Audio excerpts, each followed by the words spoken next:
بسم اللہ الرحمن الرحیم. بسم اللہ الرحمن الرحیم. قول قول مقولہ یکے را گفتند کہ کسی سے پوچھا گیا کسی سے پوچھا گیا عالم بے عمل بچہ ماند عمل بچے ماند بے عمل عالم کی مثال کیا ہے. عالم کی مثال کسی نے کسی سے پوچھا، کسی بڑے آدمی سے، عقل مند آدمی سے، کہ کوئی عالم دین ہے جس نے علم دین کو حاصل کیا ہے، شریعت کے علم کو حاصل کیا ہے اور اس پر عمل نہیں کرتا ہے، تو اس کی مثال کیسی ہے؟ تو انہوں نے کہا گفت. تو انہوں نے کہا بزنبور بے عسل شہد نہ دینے والی بھیڑ کی طرح. اب دیکھو، ایک تو شہد کی مکھی ہوتی ہے نا، تو اللہ رب العزت نے اس کی طبیعت اور فطرت کو ایسا بنایا ہے کہ وہ شہد بھی دیتی ہے. کیا دیتی ہے؟ شہد بھی دیتی ہے اور ڈنک بھی مارتی ہے. اگر کوئی اس کو چھیڑے، اس کی چھتی میں ہاتھ لگائے تو کیا کرتی ہے؟ کاٹ لیتی ہے، بہت تکلیف ہوتا ہے. اور ایک اور اسی سے ملتا جلتا ایک اس کو کہتے ہیں زنبور. بھیڑ ہوتا ہے جو شہد کی مکھی کی طرح ہوتا ہے، اڑتا ہے. تو وہ شہد نہیں دیتا ہے، وہ اس کا کام شہد بنانا نہیں ہوتا ہے، لیکن وہ ڈنک بھی مارتا ہے. لیکن کیا کرتا ہے وہ؟ ڈنک مارتا ہے. کسی کے ہاتھ پہ بیٹھ جائے، کسی کے بدن میں بیٹھ جائے تو اس کو کاٹ لیتا ہے، تکلیف ہوتی ہے اس سے.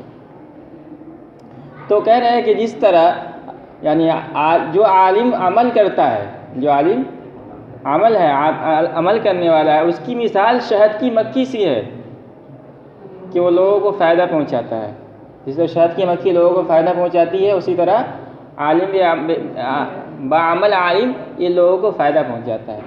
اور جو عالم بے عمل ہے اس کی مثال کیا ہے؟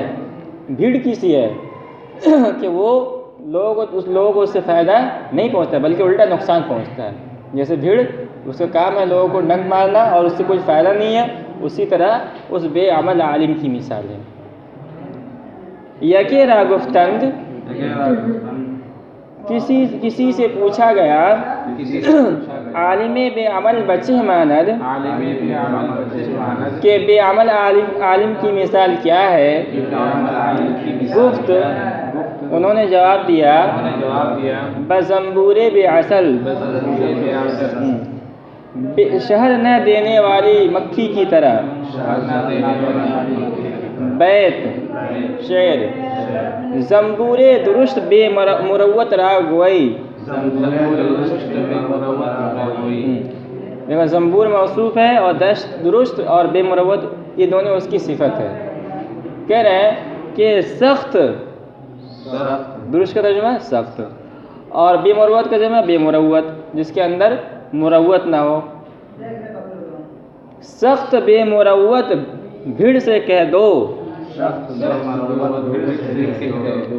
بارے چو عسل نمی دہی. جب تو شہد نہیں دیتا ہے نیش میزن تو ڈنک بھی مت مار. جب تو لوگوں کو فائدہ نہیں پہنچا سکتا ہے شہد کے ذریعے سے، تو کم سے کم ان لوگوں کو نقصان تو نہ پہنچا. قول مقولہ مرد بے مروت زن است و مرد جس کے اندر مروت نہ ہو وہ عورت کی طرح ہے. کہہ رہے کوئی آدمی اس کے اندر شرافت نہیں ہے تو وہ ایک عورت کی طرح ہے. کیسے ہے؟ عورت کی طرح ہے.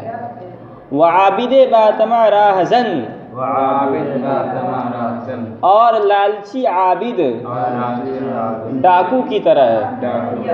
اگر کوئی بندہ عبادت کرتا ہے بہت زیادہ اور اس امید پہ کرتا ہے کہ لوگ مجھے فائدہ پہنچائیں گے، میرے پاس ہدیہ تحائف لے کر آئیں گے، تو وہ ایک قسم کا ڈاکو ہے. کیا ہے وہ؟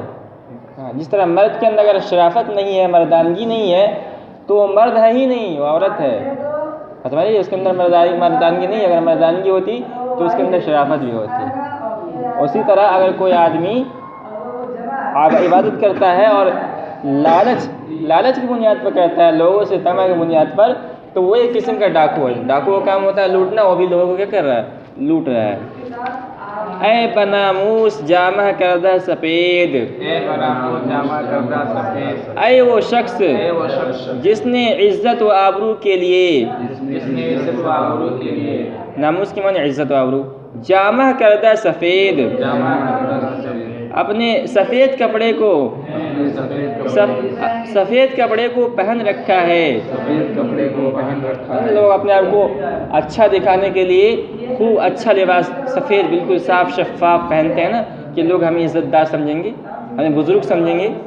تو اگر تو لوگوں کو دکھانے کے لیے ایسا کر رہا ہے تو تیرے لیے وعید ہے۔ بہر پندار خلق، بہر پندار خلق، لوگوں میں تاکہ لوگ تجھے اچھا خیال کریں۔ اے بناموس جامہ کردہ سفید، اے بناموس جامہ، اے وہ شخص اے وہ شخص جس نے لوگوں کو دکھلانے کے لیے، جس نے لوگوں کو دکھلانے کے لیے، جس نے عزت و آبرو کے لیے جس نے عزت و آبرو اپنے کپڑے کو سفید کر رکھا ہے۔ اپنے کپڑے کو سفید کر رکھا، بہر پندار خلق، بہر پندار تاکہ تاکہ لوگ اچھا گمان کریں۔ اچھا گمان کرے، ونامہ سیاہ، اور حال یہ ہے اور حال کہ تیرے اعمال کالے ہیں۔ کے اعمال کالے ہیں۔ تو گناہ کرتا ہے، اس کے اندر بہت سارے برے صفات ہیں، اور لوگوں کو دکھانے کے لیے اس نے اچھا کپڑا پہن رکھا ہے۔ دست کوتاہ باید از دنیا، دست کو تھا باید از دنیا، کہہ رہے کہ تو اپنے ہاتھ کو اپنے ہاتھ کو دنیا سے دنیا سے کوتاہ کر لے، دنیا کا خیال چھوڑ دے۔ سمجھیے، دست کوتاہ باید از دنیا، دست کو تھا باید تجھے اپنے ہاتھ کو اپنے ہاتھ دنیا سے دنیا سے ہٹا لینا چاہیے، سمیٹ لینا چاہیے۔ سمجھنا چاہیے۔ آستین چہ دراز آستین و چہ کوتاہ، کو تھا چاہے تیرا آستین چاہے تیرا آستین دراز ہو دراز ہو یا کوتاہ ہو، یا کوتا، کوئی فرق نہیں پڑتا۔ کوئی فرق نہیں۔ مطلب اس زمانے کے اندر رواج تھا نا کہ جو لوگ مالدار ہوتے تھے نا، اپنے آپ کو بڑا ظاہر کرنے کے لیے اپنے آستین کو کیا کرتے تھے؟ خوب لمبا چوڑا آستین پہنتے تھے۔ اور جو لوگ اللہ والے ہوتے تھے وہ اپنے آستین کو کیا رکھتے تھے؟ مختصر رکھتے تھے، کہ اس میں سہولت ہوتی ہے۔ تو کہہ رہے ہیں نا کہ اگر تیرے اعمال صحیح نہیں ہے اور تو لوگوں کو دکھانے کے لیے خوب اچھا بنتا ہے، سفید کپڑا پہنتا ہے، تو جو ہے تیرے لیے اچھی بات نہیں ہے، تیرے لیے ہاں، تو اپنے آپ کو دنیا سے دنیا کے خیال سے چھوڑے، آخرت کی طرف متوجہ ہو جا، ورنہ یہ سب کچھ کام آنے والے نہیں ہے۔ چلو۔